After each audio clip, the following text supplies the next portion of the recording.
در گوش من فسانه دلدادگی مخوان، دیگر ز من ترانه شوریدگی مخواه. دیر است گالیا به ره افتاد کاروان، عشق من و تو آه این هم حکایتی است. اما در این زمانه که درمانده هر کسی از بهر نان شب، دیگر برای عشق و حکایت مجال نیست. شاد و شکفته در شب جشن تولدت تو 20 شمع خواهی افروخت تابناک. امشب هزار دختر همسال تو ولی خوابیده‌اند گرسنه و لخت روی خواب. زیباست رقص و ناز سرانگشت‌های تو بر پرده‌های ساز، اما هزار دختر بافنده این زمان با چرک و خوی زخم سرانگشت‌هایشان جان می‌کنند در قفس تنگ کارگاه. از بهر دستمزد حقیری که بیش از آن پرتاب می‌کنی تو به دامان یک گدا. بین فرش 7 رنگ که پامال رقص توست، از خون زندگانی انسان گرفته رنگ. در تار و پود هر خط و خالش هزار رنج، در آب و رنگ هر گل و برگش هزار رنگ. اینجا به خاک رفته هزار آرزوی پاک، اینجا به باد رفته هزار آتش جوان.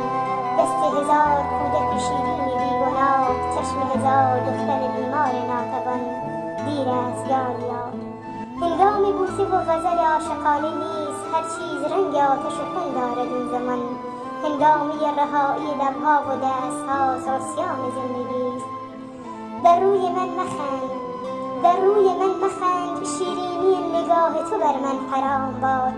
بر من حرام باد از این پس شراب و عشق، بر من حرام باد تپش‌های قلبشان. یاران من ببند در دخمه‌های تیره و نمناک باغشاه، در عزلت تباور تبعیدگاه خار، در هر کنار گوشه این دوزخ سیاه. زود است گالیا، در گوش من فسانه دلدادگی مخوان، اکنون ز من ترانه شوریدگی مخواه. زود است گالیا نرسیده است کاروان، روزی که بازوان بلورین صبح دم برداشت تیغ و پرده تاریک شب شکافت. روزی که آفتاب از هر دریچه تافت، روزی که گونه و لب یاران هم نبرد رنگ و نشاط خنده گمگشته باز یافت.